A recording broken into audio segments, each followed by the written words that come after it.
Hello, I'm here today with a very fancy guest. He's Mr. Harry. How are you today, my friend? I'm doing exceptionally. I'm really, really happy to be here. Thank you very much for the opportunity. It's really nice to it's really nice to be asked to do this. Really, really nice. I'm the one So, who's supposed to say thank you for well, accepting. well, I, Yeah. well, it's nice for me. It's good. It's great to meet new people. It's great to be noticed. It's great to be asked to do an interview. This is the first time for me. Why did you decide to be an English teacher, first of all? Well, it's a little bit of a long story. Um I've I didn't I didn't like English in the school. I didn't it was never important to me. Mm-hmm. I can speak it, and whenever I tried my best on any test in school, I usually did worse than when I didn't try. So I kind of that very demoralizing, I can tell you. Yeah. But when I left, I when I was about 20 years old, I started to teach myself Spanish. I was around a lot of Mm-hmm. Spanish people. I didn't have the money to afford a teacher, but I was able to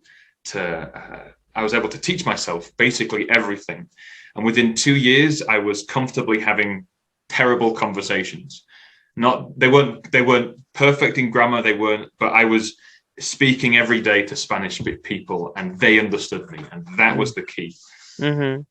And then I wanted, but so I wanted that was kind of like the basis I had. And then Mm-hmm.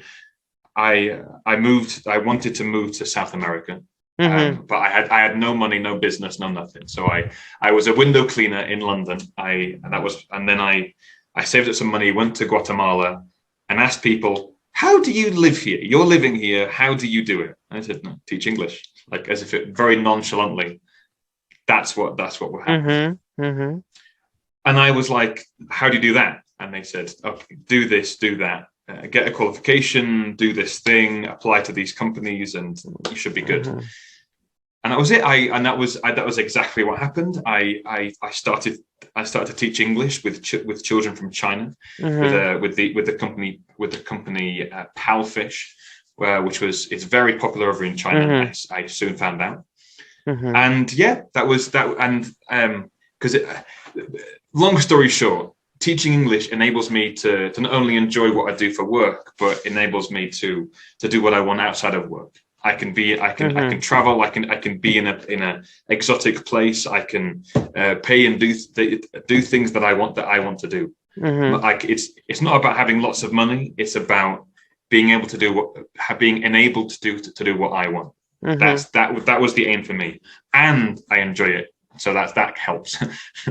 Awesome. Where in the world are you right now? Well, I've so right now I'm living in Mexico. Okay. I was so after meeting those friends in Guatemala, I moved Mm-hmm. there. I met a Mm-hmm. gorgeous woman and then in Mexico, I moved everything over to Mexico to be with her, Okay. and turned out not for the best that, and so but so that's kind of how I got here. But Mm-hmm. do you want to know do you want to know what happened or? If you could share the story, it would be really interesting. Yes.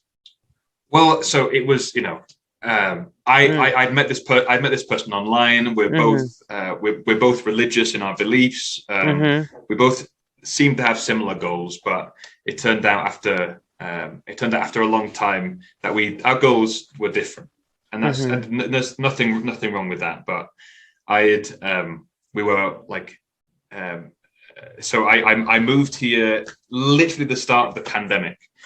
Like, Mm-hmm. so March 13th is when I arrived at 2020 is when I arrived. Mm-hmm. And then in July 2021, I was meant to get married to this girl 9 days Wow. before she says no. And I'm like, oh, so like, I've got furniture and things, and I bought a car, and I'm now living here, and I'm Mm-hmm. away from all my friends in Guatemala and home. And I'm in a pandemic. This is awful. Mm-hmm. So Mhm. the emotional turmoil of this ruined my job. Yes. I can't blame her for that. That's Mhm. it's Mhm. my reaction. But Mhm. she but I ended up because of the emotional turmoil shouting at Mhm. children in basically every teaching English teaching class that I did. Uh. So and which is understandable in the Mhm. circumstance. Mhm. Nonetheless, it's unacceptable. There's no excuse for that behavior when someone's paying for a Okay, I get it. service. Like Mhm. so I understand why I was fired. Mhm. It was they didn't really Mhm. give me any leniency, but yeah. Anyway, Mhm. I realized I was wrong. I jumped into like immediately finding another work. They gave me to the end of the week before Mhm. I was fired. And then I found where I teach now, which is preply.com. Mhm. And instead of teaching children, this is mainly adults. And there Mhm. is a curriculum on there, but it's mainly based in conversational English, and getting people Mhm. to Mhm. actually be good at speaking English, Mhm. not speaking book English, not speaking English that you learn from a video. This is Yeah. actual conversation, and Mhm. that's what and speaking with professionals every day. That's pretty cool. So yeah, that's my little story. I was a teacher for Preply as well for some Oh really? time.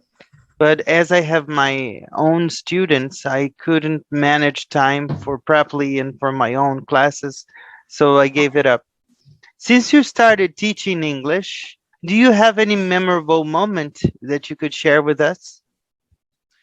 Well, so all the tropes and all the things that people say about teaching is obviously it is horrifically fulfilling, and it is but it was well. I think what I would have to say is actually before I even started teaching, it's the most memorable thing about this Mhm. whole experience Yes. that in school I failed English. Mhm. I failed Spanish, German, Welsh, French, Mhm. all languages. I was the worst of the worst. I know phrases in all these languages, but nothing that would let me What were you good teach them. at? I'm sorry to ask. In Nothing. school. like so like I my hobby is to play guitar, right? I don't have my guitar with Mhm. me, but Mhm. I was Mhm. but even I failed music. Like it Mhm. was, everything. I was just really bad at, Mhm. which I think I mentioned it before that it's when you ask a fish to climb a tree, he can't do it. I'm not good at that. Mhm. But afterward, I kind of just, I found myself to be quite a good thinker Mhm. of solutions. Mhm. The solution to my problem wasn't, I need to read more books, or I need to study more, I need to spend. It was the how. And Mhm. my question became, Mhm. there are people in this world who speak 5, 10, 15, 20 languages. Yes. What if I hate it so much? Why do they like it? I see the Mhm. importance of learning a language, but they Mhm. don't hate it. They love it, and they keep Mhm. doing this again and again. Mhm. Why? And Mhm. so I for like 3 months, for like a month to 3 months, I was just devouring tutorials, videos, from influential Mhm. linguists and polyglots on Mhm. how to learn a language. Not Russian, not Spanish, not anything. How Mhm. to learn a language. What is the theory Mhm. behind it? How to enjoy the experience. Yes. And I remember the even got more impressive. Like I'm a failure in school, but I was Mhm. working these things out. So what I decided to do one day was get an Mhm. A4 piece of paper, cut it into four. I would watch 4 videos back to back. Mhm. So they were 20-minute TED Talk videos that Mhm. said, 2, 4, 6, 8, so just over an hour. Yes. And Mhm. I wrote down each point that the person made in each video. I then Mhm. crossed out the points that weren't parallel with the others. And Mhm. so I actually identified maybe 4 or 5 points Mhm. that each one did. And I was like, Mhm. these are the things I'm going to do. And Yes. I did it. And without a teacher, without any help without having to use any money. Mm-hmm. I taught myself Spanish, which was like, that's Oh, probably the that's coolest thing awesome. I've ever done. Yes. It was amazing to watch your content. How can you do Thank you that very now? much. So I have grown to love language in general, Mm-hmm. and the meaning behind the words when you Mm-hmm. so like just as an example, when the word friend, for instance, Okay. that means something. That's Mm-hmm. not just a word you say for someone you know that you hang Mm-hmm. around with. That word means someone who is there for you when it's good, when it's bad. They will celebrate with you. They will be sad with you. You will be Mm-hmm. happy with them. They'll be sad with you. When you have good news, you will think, I want to call them.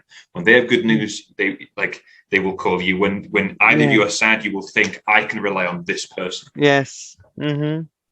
That's what that word means. And Mm-hmm. there are and so when you add that value to that word, you Mm-hmm. you are adding more value to the friends you do have. Yeah. And the quantity goes down, but the quality goes up, and you know who you could focus in. Yes. So I'm surprised. I'm as surprised as you are at my content. All I do is I find a problem. Like I watch what other people are doing. What other successful teachers on TikTok are doing. Mm-hmm. I follow their hashtags. I use what they do. I search the most viewed in English for that week. I then, using that, search online for a similar problem. Using similar hashtags, I will upload it, and I'm very surprised that so for the past 2 days I've uploaded nothing, but I get 2,000 views per video. And just 3 days ago I uploaded one video, and it just, for some reason, it just went poof, and I've got It blew up. the usual. It blew up. It's got, I think I just checked today, and if I'm right, it's got 255,000 views, 40,000 likes, 272 shares, and so that's unusual for me. But I'm getting regularly 2,000 views per video, 2,000, 2,000, 2,000, 1,200, 2,300. So, and I think one of the things that one thing that sets me apart of the majority of teachers who are, puts me in the category of teachers who are succeeding against the teachers who are not succeeding in this, is that it's got nothing to do with me. I've got to provide value to other people, and then the people will come. That's the end of story. And I'm so, literally yesterday, for the first time ever, and I mean ever, someone bought classes on Preply from me based on my TikTok videos. They said, "Oh yeah, I found you on TikTok, and I thought you'd be a great teacher." And I'm like. Well, that's awesome. That's awesome. That's crazy. Kudos to you. I think that you are at the right place right now. I couldn't agree with you more. So as in, I don't believe in there's certain words I don't believe in. I don't believe in empathy, for instance. Yes. Because empathy means that I feel what you feel. But I'm not a Portuguese man with kids running a YouTube channel as good as well as you are. Yeah. I am, but I understand I can sympathize. Yeah. So I do have feelings. I'm not a sociopath. But I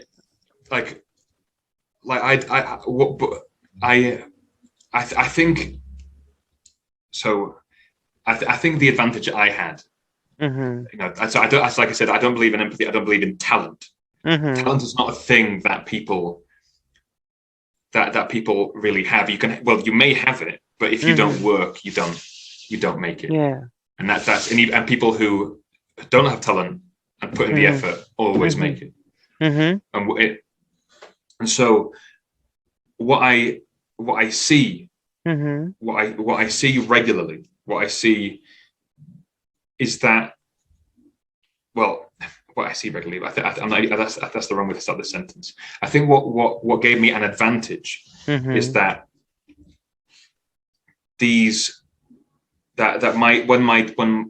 when I was young, my parents split up, but when I was with my dad for the weekend, he being a salesman understood the importance of effective communication. And if you know any of Jordan Belfort's sales techniques, the Wolf of Wall Street, he explains that you need sales in everything. But you need to like convince your child to eat healthy, and put vegetables in his mouth and eat them. That's negotiation and sales. And my dad, just by him being a salesman and being able to talk his way into things and out of things, was able to get me to do things without me really realizing it. And when I think back to that, I can like, oh, that's what he did, and it worked because of this. It was it was the tone of his voice. It was the words he used. It was the effectiveness of how he said things. And I think, and one example of that personally for me, I think, is in my Preply video, like you've got, I looked at like maybe 10 different videos of the most successful teachers on there, of English teachers, and the videos were just plain awful. I don't want to upset anybody. They weren't professional. It was click the video, click the camera, walk back, get ready, and like, hello, I'm Stephen, or whatever. And I'm like, I wouldn't, my one, I have a mustache in it. I'm wearing a suit. My bed's in the background. It's not perfect, but the words that come out of my mouth are like, like what does the person want to do? The person wants to. You're a natural seller. I think so. But like I just inherited. I've just by osmosis. I got this from my father. By the way he disciplined me. Yes. Which is crazy. It's crazy. So, which is important for teaching, because you got to convince the people that they've got to do it. That they've got to do it that way. Yeah, it's awesome. Do you think that if you weren't learning Spanish or studying Spanish, would you be a teacher the same way you are today? Or now you understand the pitfalls for being a language student as well? I don't think that'd be as effective. I think so. One of the things that I realized through studying Spanish, just through thought and experiment and realization. In school, there was people that aced those tests who can't speak Spanish. Which is ridiculous. It's like you aced the test, but you can't actually do the skill. What was the point in the test? And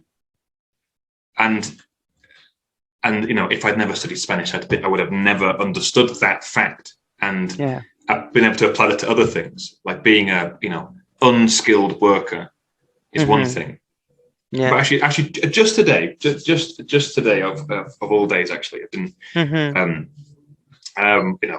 I consume a lot of, YouTube content, yourself included, and there's one of the channels I was watching was Valuetainment with Patrick Bet David, and I've been watching him for ages, but I didn't really know who he was. I searched his net worth, 100 million. Wow. He's as unskilled as I am. He's not been to college, university. He was in the army. He got the chance to work at some Morgan Stanley banking. I forget it's a very famous bank. I'm not sure what it. I only heard this today, but he studied really hard for the test to get into that business, and that was it. He had zero education to do that. He just focused on that. Yes. And now with the skills he's learned and he's read up on and that he's focused on and the people he associates with have enabled him to get that net worth. And I'm not saying he's amazing because he's got $100 million. I'm saying he's amazing because he started from where I am and now he's there. That's not inheritance money. That's not. That's his work. I've been watching your channel since we started speaking. So, but I am like I've just got it up now just for the numbers. 7,000 views on you know, like on the most popular one, 3,000, 1,000, like that's nuts. And like if you'd never started, you would never be you'd never be where you are.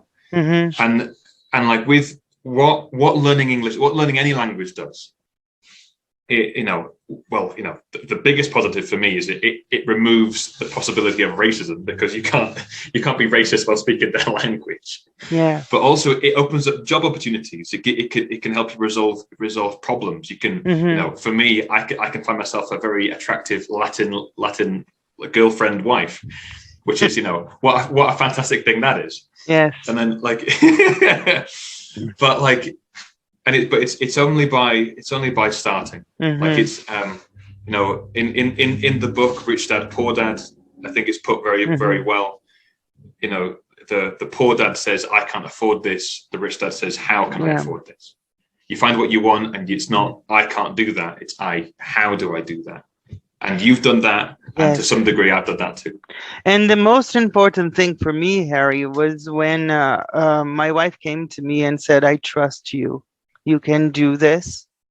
You don't have an American passport or an English passport, but you can do this because English is your passion. And I can tell you from my core that your language is my passion.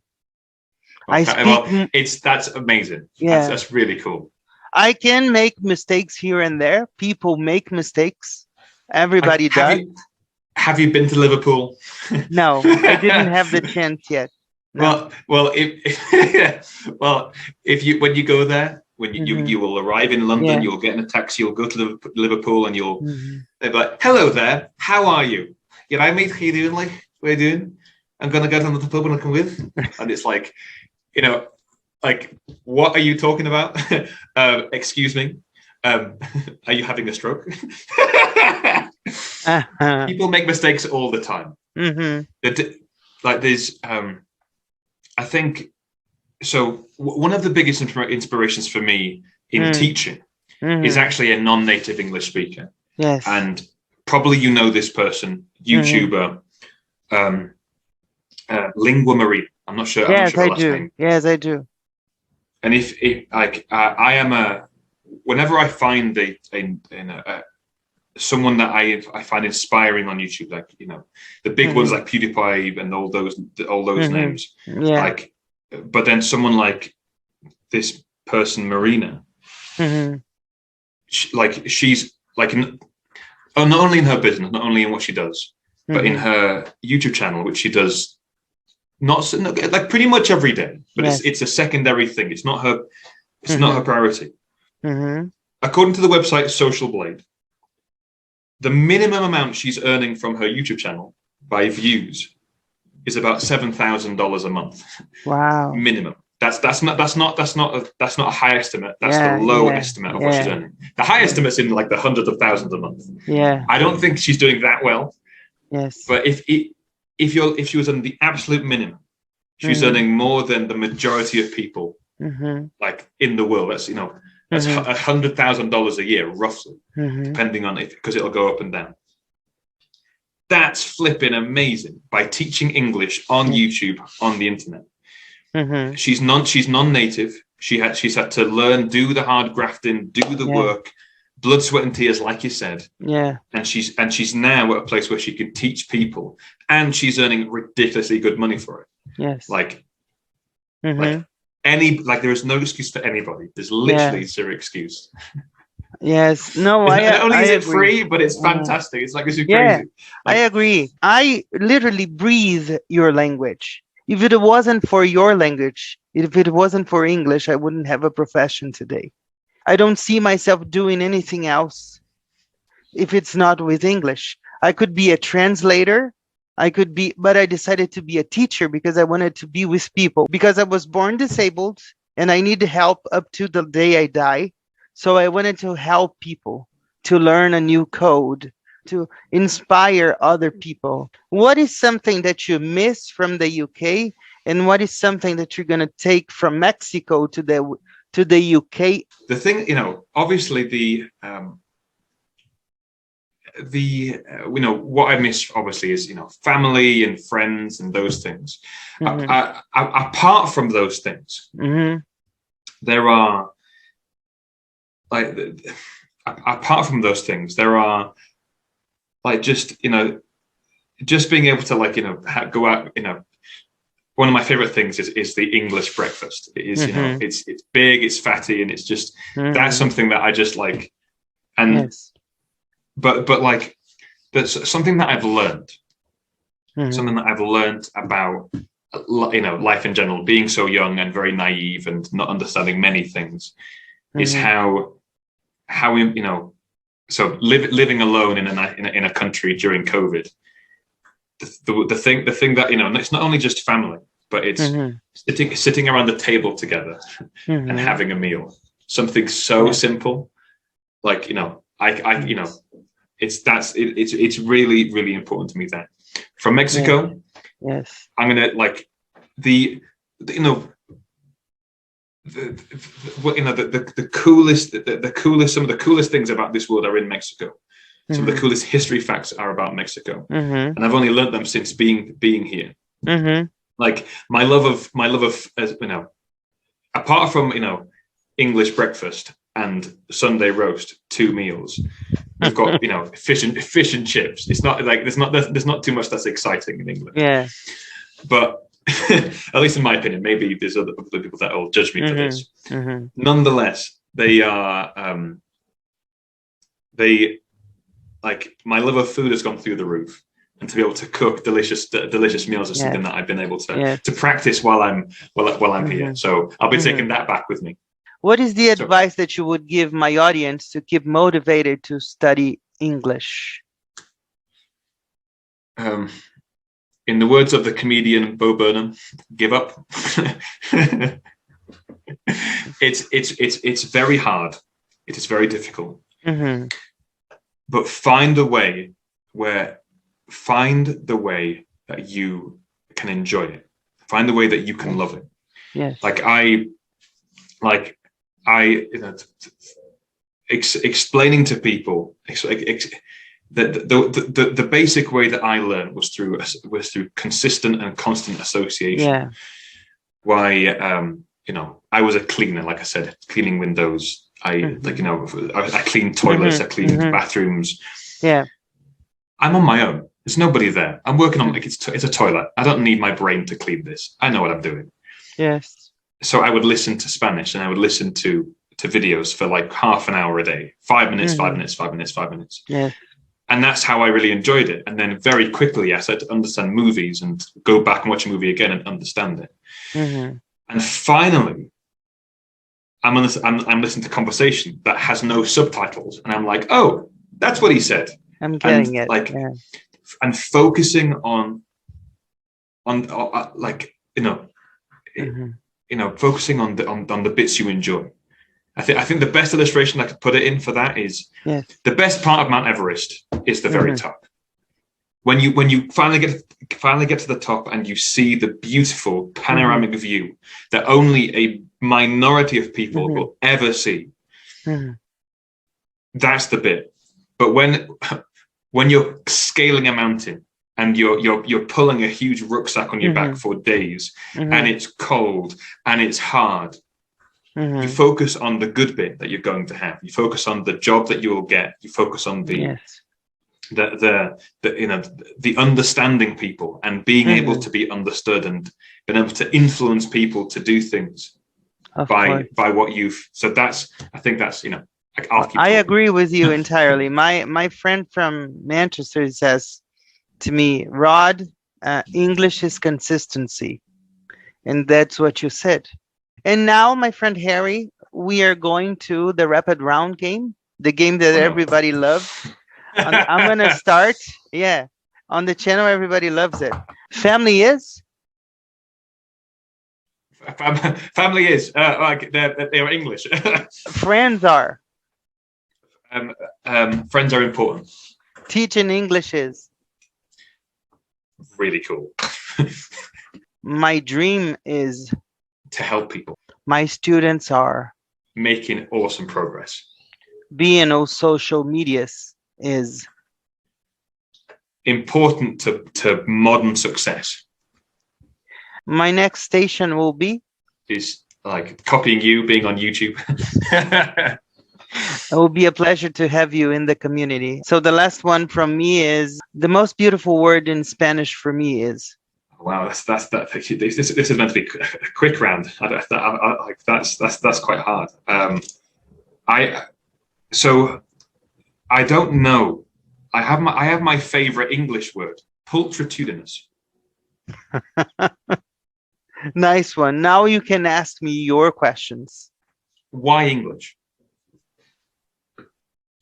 English is food for my soul. That's very, very deep. That wow. No, don't worry. Well, okay, very, very cool.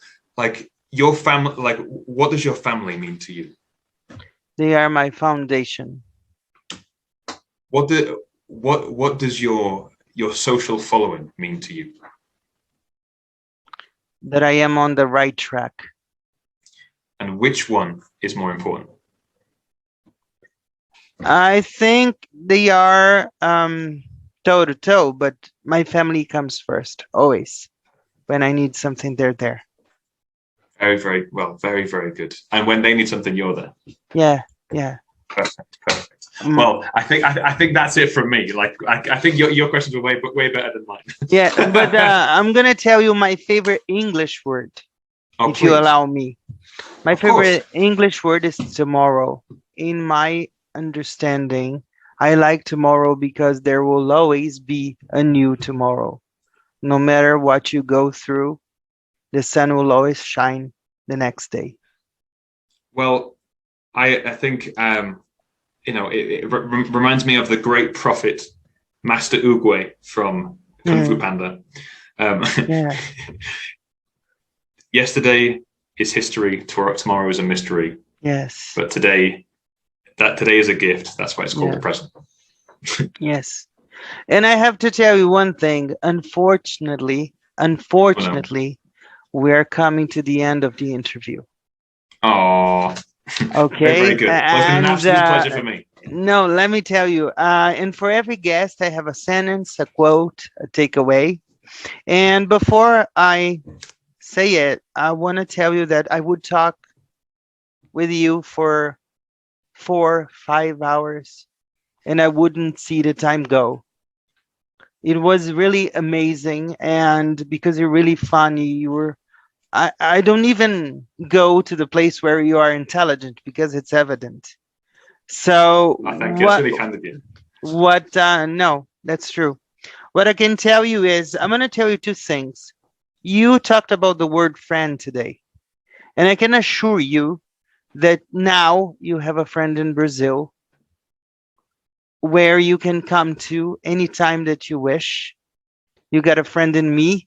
And the most important one is an African saying, Ubuntu, which in English translates as I am because we are.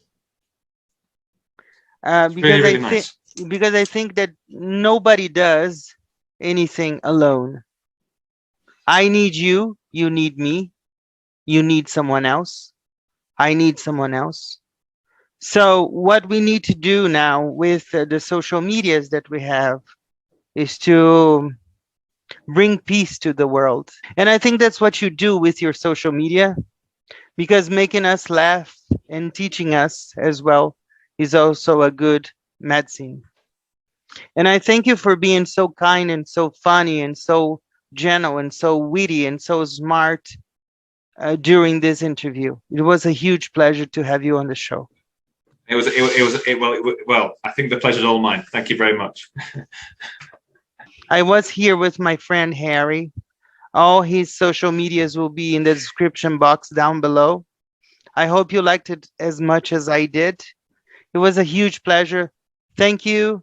See you next week. Bye-bye. Thank you, Harry. See ya. See you. Thank you. Hello, it's Rod's friend here, Gino from Real Everyday English. Sorry for interrupting your video. I just want to make a quick recommendation that you subscribe to Rodrigo's channel. He's an amazing guy. He's so humble. He's so dedicated. and he creates absolutely fantastic content. Sorry for interrupting your video. Don't forget to subscribe. See you people soon. Bye bye. God bless.